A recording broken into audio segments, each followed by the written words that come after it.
Tired of dropping your phone or struggling to prop it up?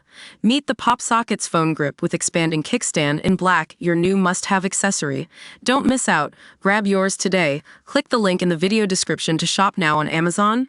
Hey everyone, welcome back to iPad Focus.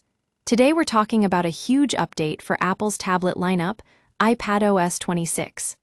This latest release has taken us down a path where the iPad is getting closer and closer to being a viable replacement for our trusty Macs.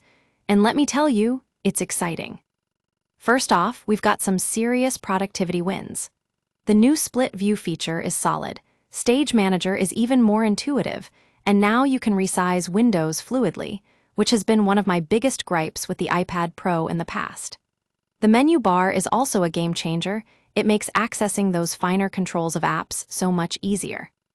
But what's really getting me hyped about this update is how seamless it feels compared to using an iPad. I mean, think back to when I first tried to replace my MacBook with an iPad Pro years ago. It was fine, but there were always tasks that slowed me down. Apple's attempts to make the iPad more work-friendly have been incremental at best.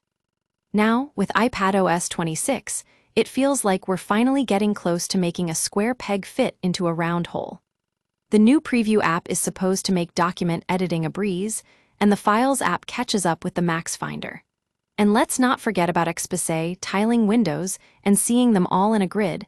It's like having your very own Mac on steroids. But here's where things get interesting: the lock-in factor.